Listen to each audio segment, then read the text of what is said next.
So, hey everyone, and welcome to Let's Talk Mental Health. Today, I'm very honored and excited to introduce a very special guest, Leon Logothetis. Yes, you got it right. I got it right. I practiced. And he is the host of the Kindness Diaries. If you haven't watched it yet, please do watch it. It's amazing. It's very personal that it's very beautiful that he left his job to travel the world and just depend on kindness. This is what made me do this interview today. And he is here, and I can't really believe it that you are here with me right now. Thank you so much, Leon. Welcome. Thank you for having me. To Talk Mental Health. And how is your heart doing today? My heart that's a great question. It's doing good. Today it feels balanced and in tune with what it should be in tune with. And what is it tuned with? It's in tune with truth. Wow. That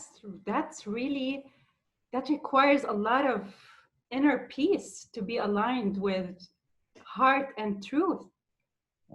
Amazing. It's not always like that, right? I know, but sometimes to be able to reach that balance, that means you have passed through a lot. Yeah. So, Leon, I've done a lot of research, to be honest.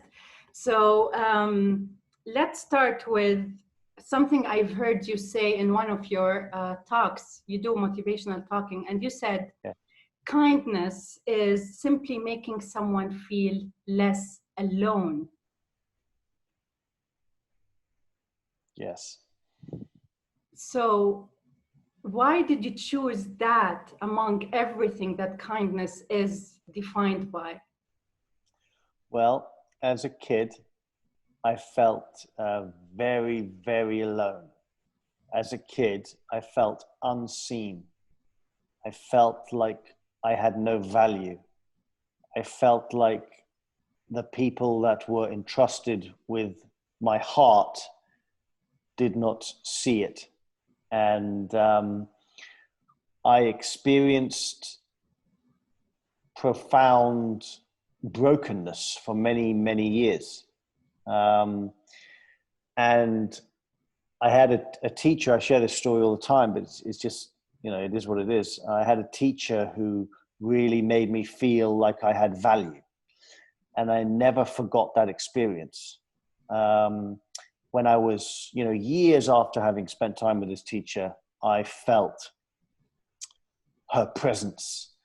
And she was my witness. She witnessed who I was, and it was my anchor and my foundation. After traveling around the world and experiencing life in so many beautiful ways, I then had two experiences. I had the experience of feeling alone, and I had the experience of feeling connected. And I wanted other people in the world to feel that connection. And I knew that the way that would be possible was by being kind to them, which is what she was to me. It takes one person to change our perception sometimes, and she was that person for you. 100%. And now you're that person to millions of people. I try my best. I try my best, imperfectly, but I try my best. So where did Kindness Diaries come from? I remember you watched a movie. Yeah, so I saw the movie, The Motorcycle Diaries, which is a romanticized version of Che Guevara traveling around South America, relying on kindness. And there was something after watching that movie that just shifted everything inside me and awakened me, let's say. So I quit my job and I started to travel around the world on kindness. I mean, the first thing I did was I hitchhiked from Times Square to the Hollywood sign. Then I did it on kindness, relying on strangers. And then I did this a few other times. And then I came up with the Kindness Diaries. I was like, well, what about circumnavigating the world on a yellow motorbike with a sidecar. I don't know. Have you ever seen the movie Chitty Chitty Bang Bang? No, I haven't. You should watch it. Okay. Do you have kids? No, I'm not married. Okay. Well, when you have kids, let them watch Chitty Chitty Bang Bang, because it's about this car that flies, and it was such a beautiful story, and I wanted the bike, which we named Kindness 1, Kindness to be 1. like a character. And then it becomes Kindness 2. Exactly. Kindness 2. And soon, hopefully, Kindness 3. Oh, all right. Nice. Okay. So it's, wow, it's amazing how movies and books can change our lives, like literally. Amazing. So in the Kindness Diaries, you meet people, you ask them for shelter or food, and you do not accept any kind of currencies, money. You don't do that. Some people would say no, and some people would say yes. For those who say no, did you ever get to talk to them behind the scenes to know why, or you just would let them go? Sometimes, I mean, sometimes they would say, look, I would help you, but, I can't. I've got a wife and kids at home. And if I tell them I'm going to bring a stranger back, she'll divorce me or whatever, Or sometimes I don't ask them, sometimes you can just sense that, maybe they're not having a good day. It doesn't, just because they don't help doesn't mean that they're not kind. Yeah. But sometimes they're not, right? I mean, we don't live in a world where everyone is kind and everyone's going to be friendly. We live in a world where bad things happen. Just turn on the news every day. Although I would suggest not turning on the news. Not to, I was just going to say. Madness, just turn the news off. So yeah, I mean, sometimes I would, but not all the time. And there are many people where you pay forward for their kindness and you help them achieve something that they really, really want. What makes you choose them? What makes you feel that they are the right people to help? Because a lot of episodes I would be watching and I would see someone, offering you their shelter, and I would say, that's the person he's gonna help. Oh no, he didn't. Oh wow, why? And then later on, while watching more episodes, you would know that, okay, there's a much stronger case to help. How can you resist not helping everyone? Even though it's unrealistic, but how can you resist that? I'll tell you a little secret. Cool. There are some people that we help that are not on screen. So one of the people that I'm always told, is like, why didn't you help the fisherman in Peru? The guy that took me to his house that, lived in a little shanty town.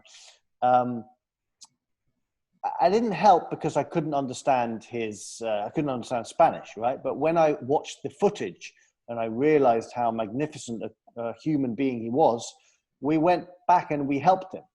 And it also happens through intuition. Clearly, I can sense that you live your life, again, not perfectly, I would imagine, with your intuition, with your heart. You just know. It's like Bruce Lee, right? It's like, oh, okay, you kind of like do the Bruce Lee thing. You figure it out. Not like the Bruce Lee, this Bruce Lee, but this Bruce Lee, right? And it's just through intuition. And I can't help everyone. We can't help everyone, but we can help people who we really feel it will benefit to the best of our abilities. You just answered the next question, which is, I am a true believer of kindness. And I have done a lot of small campaigns while I was still living in Beirut. Like, for example, I remember once I went to Dunkin' Donuts, and it was my first time where I got a bonus at work. So I decided to do something about it. And I just went to the cashier and I said, listen, this is $100. And whoever comes after me, free coffee for them. He just stood and froze. He was like, what? Are you okay? I was like, yeah, I'm fine. But I would never share it out loud. I would never go and tell, hey, listen, I did today something kind. I did today something kind. But then, as you said, the world is really going insane and people are losing their humanity one day after the other. And then it makes me think, maybe we should start highlighting the importance of kindness again, get back to the basics. And this is exactly what the Kindness Diaries is doing, doesn't it? 100%. You know, people would, for many years, I would think that if I told anyone what I was doing, that my kindness wasn't real. It was self-serving, right? So for many years, I never told anyone. And there are still things that I do, that we do as a company and as a family, that no one knows about, right?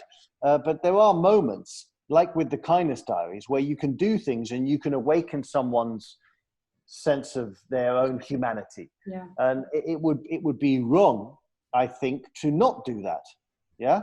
100%. And let us remember that kindness is not a selfless act. If I'm kind to you, I win. And you win too, right? Are you telling me that Mother Teresa didn't get benefit out of being kind? That the Dalai Lama doesn't get benefit out of being kind? Of course they do, right? So it's not selfless, and there's nothing wrong with that. 100%. Men everywhere find it very difficult to speak up and to open up about their mental health. And you went through chronic depression, and you went through bullying when you were at school.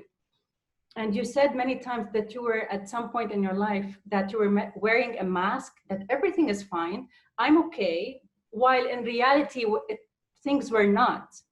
What was the most challenging part for you, Leon, that pulled you back or stopped you from seeking help or from talking about it? What was it? I look, a lot of it was just being unaware, right? Not having a sense of awareness of the importance of sharing your pain, right? I would say that the thing that stops most people from sharing their pain is not being aware, but also when we share our pain with people, often they don't know what to do with that pain, right? So they'll try and help you, which will make it worse, or they'll be mean to you, which will make it worse. So we just stop. So I would say the most important thing, apart from awareness, but awareness takes time to cultivate, right? The most important thing is to find someone who is safe, to find someone who you can share your hurt with, your vulnerability with, and to trust that they will treat the delicateness of your being with respect and with love. And the more that you do that, the more free you will feel to share. 100%. Today, I received a call from a man, and he said urgently he needs to book a coaching session. So that session lasted for 1 hour, and for 55 minutes, he wouldn't stop talking. He's talking nonstop. And then at the end of the session, he was like, thank you so much for your time. Thank you so much for listening. I have been waiting for someone to listen to me for 1 year. And when I couldn't find anyone, I came to you. And that made me a bit heartbroken that man was in desperate need, not for any kind of support, just a listening ear, which is free to give anyway, but yet people choose not to sometimes. What would your advice be for men who are depressed or who are feeling really down, but they're not doing anything about it? Between parentheses, men who are aware that they need help. What's your advice? We live in a society, specifically if we are men, that tells us that pain is weakness, that we should not cry, that we should not call a therapist, that we should not let our feelings out. I would like to say to anyone that tells a man that, stop. Because we are human beings and we feel pain and we suffer. And it is our right to share that pain so that we can free ourselves of it. 100%. Yes. 100%. Ending this, I think I told you before we agreed to do this session. Part of why I became a men's mental health coach is I lost my dad to suicide. I was in shock to know that he was severely depressed and that he didn't talk about it. And it made me think, I'm pretty sure there is a lot of other dads out there who are in his position and they don't have anyone to talk to. That's how the idea started. So to hear someone like you and to hear someone like Spencer talk openly about their mental health and their experiences really help other men to do something about their mental health. So to that, I'm very grateful. And I'd like to thank you so much for being so open about your experiences and to be a good example for men out there. Well, let me tell you something. I've only met you for the past 15, 16, 17 minutes, right? But your clients are very lucky to have you, okay? Because you are clearly someone that understands from here, and you have a beautiful heart, and they are very, very lucky to have you in their lives. Thank you so much. Thank you so much. That really means a lot to me. And I think now you have to go somewhere, but talking to you was a pleasure. And whenever you come to Dubai, you decide to come to Dubai, you have a friend here, we'll take you around. Beautiful, And, beautiful. Thank you so much again. And do me a favor. Of course. Send me an email, and I will give you my WhatsApp number, and let us stay connected. Because you know, any help I can give you, I will. You are someone who can share the light with others in a beautiful way. Thank you so much. Thank you. Okay. All right. Beautiful evening. Bye bye. Bye. Thank you. Bye. Bye.